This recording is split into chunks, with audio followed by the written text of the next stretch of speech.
Hello, my friend. I've been expecting you. Have a seat. I made you some pound cake and a cup of coffee. I am so excited about our visit today. I'm sure you remember last time I shared with you some of the benefits of knitting. The wonderful thing about knitting is that it is communal by nature. People from all walks of life, experiences, and beliefs who may not normally associate will come together and share their love of knitting.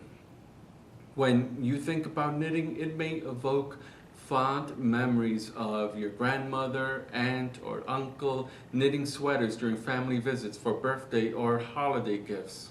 And you feel a connection to them through the ages, and that's great. If you are like me who didn't have a knitter growing up, know that you are taking part of an art form that goes back almost 2,000 years.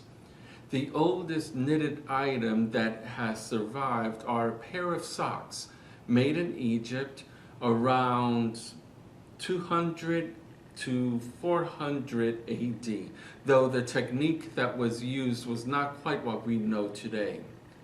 Between then and the second oldest item of knitting, a fragment of a sock made in the 12th century AD, knitting, the technique developed to what we know today.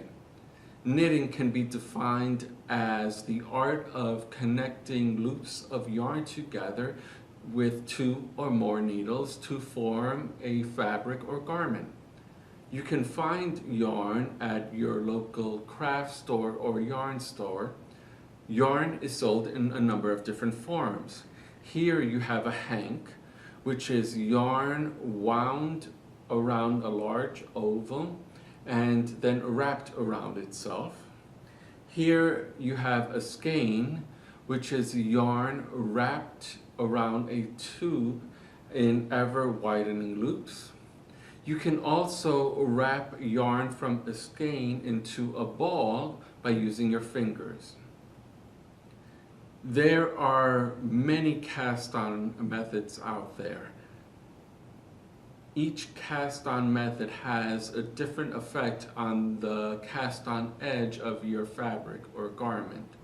The two most common methods of casting on are the backwards loop and the long tail cast-on.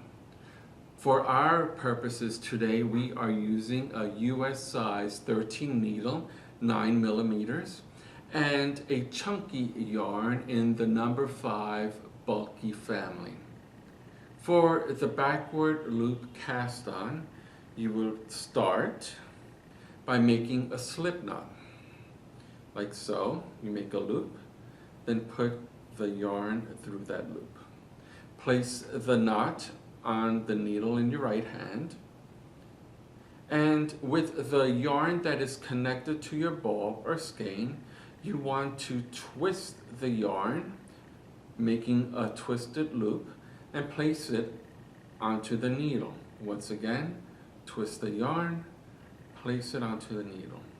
Twist the yarn, place it onto the needle.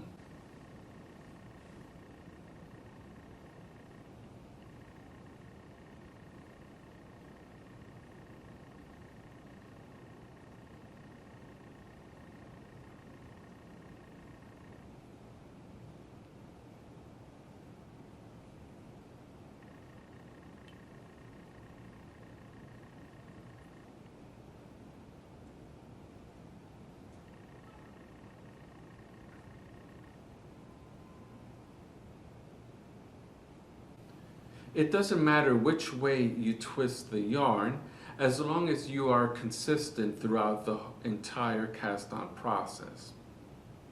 This is a common form of casting on, as I mentioned, but it's not my favorite. When you start knitting, the yarn that connects the loops together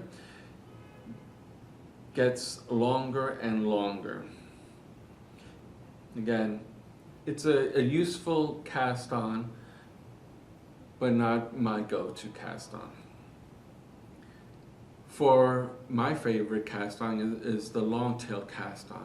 For the long tail cast on, measure about an arm's worth of yarn. You can measure it up to your elbow or up to your shoulder, depending on how many stitches you want to put on. For my purposes, I'm measuring up to the shoulder. At the shoulder point, I make a slip knot, as we did before, and place it onto the needle in my right hand.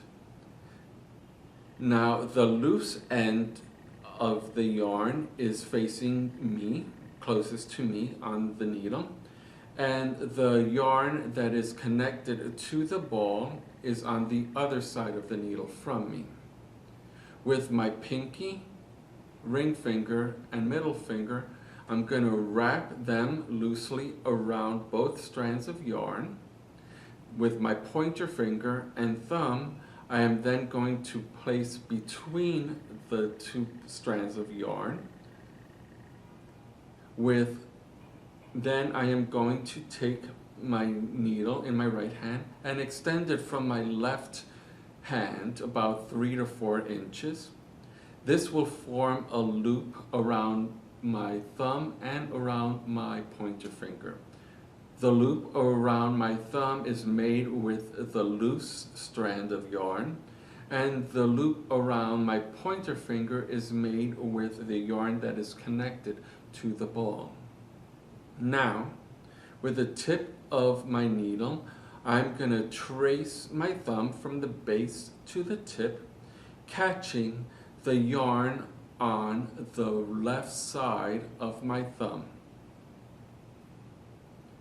Then I'm going to trace with my needle the length of my pointer finger from the tip to the base, catching the yarn on the left side of my pointer finger. I'm going to hop over the yarn on the right side of my thumb, and with my needle I'm going to trace the length of my thumb from the top to the base until my needle goes underneath the yarn on the left side of my thumb. Then I'm going to release and pull, and there I have a knot. Once again, wrap around with my 3 fingers. I call this parting the curtains with my pointer and my thumb. The way I remember it is I go up the thumb, down the pointer, down the thumb, and pull.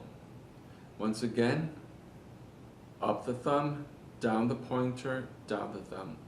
Think of it as a waltz, but instead of 1, 2, 3, 1, 2, 3, I'm going up the thumb, down the pointer, down the thumb.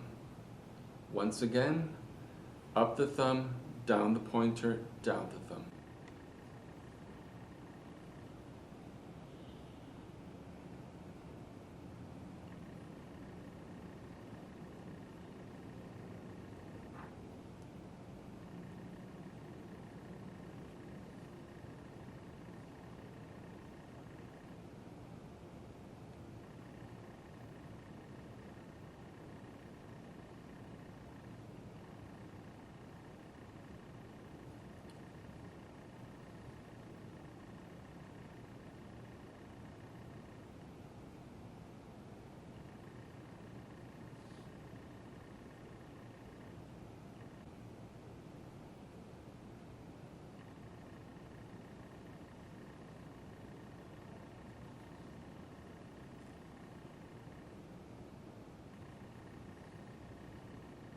As a reminder, you want to make the loops on the body of the needle. That's between the neck and the base, not between the tip and the neck.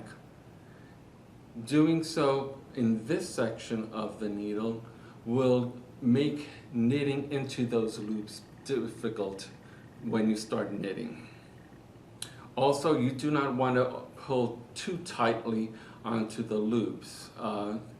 This would also make it difficult for you to knit into later on. Practice the method a number of times until you get the mechanics of it down. Once you get the mechanics down, you can start experimenting with the placement of the yarn on your pointer and thumb, the distance you find most comfortable to have your needle in your right hand away from the needle, from the yarn in your left hand, and also using your thumb to tighten the loop without having to release the yarn. Practice makes perfect. Gee willikers, look at the time. Time really does fly when you're having fun.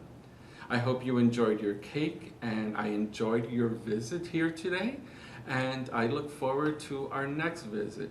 Until then, don't be a stranger.